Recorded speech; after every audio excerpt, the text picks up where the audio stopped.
দায়িত্ব গ্রহণের পর আজ প্রথমবারের মতো জাতির উদ্দেশ্যে ভাষণ দেবেন প্রধানমন্ত্রী তারেক রহমান। বুধবার সন্ধ্যা 7টায় রাষ্ট্রীয় সম্প্রচার মাধ্যমে সরাসরি প্রচারিত হবে তার এই ভাষণ। এর আগে সকালে নবগঠিত মন্ত্রিসভাকে সঙ্গে নিয়ে জাতীয় স্মৃতিসৌধে বীর শহীদদের প্রতি শ্রদ্ধা নিবেদন করেছেন তিনি।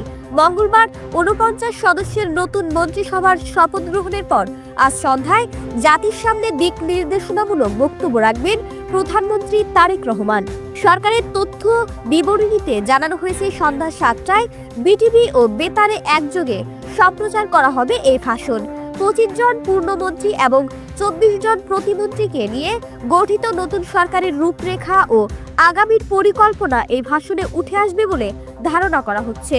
এর আগে বুধবার বেলা 11টায় সাভারের জাতীয় স্মৃতিসৌধে মহান মুক্তিযুদ্ধের বীর শহীদদের প্রতি শ্রদ্ধা জানান প্রধানমন্ত্রী। মন্ত্রিসভার সদস্যদের সঙ্গে নিয়ে পুষ্পস্তবক অর্পণ করেন তিনি। প্রধানমন্ত্রীর আগমনকে কেন্দ্র করে স্মৃতিসৌধ এলাকায় নেওয়া হয় 3 স্তরের কঠোর নিরাপত্তা ব্যবস্থা। পুলিশ, র্যাব ও সেনাবাহিনীর সমন্বিত টহলের পাশাপাশি মহাসড়কে ছিল কড়া গোয়েন্দা নজরদারি। নিরাপত্তার স্বার্থে ডগ স্কোয়াড ও বোম ডিসপোজাল ইউনিটের মহড়াও জোরদার করা হয়। শহীদদের প্রতি শ্রদ্ধা জানিয়ে এবং নতুন ভিশন নিয়ে রাষ্ট্র পরিচালনায় কতটা সফল হবে নতুন সরকার, দেশবাসীর দৃষ্টি এখন সেদিকেই।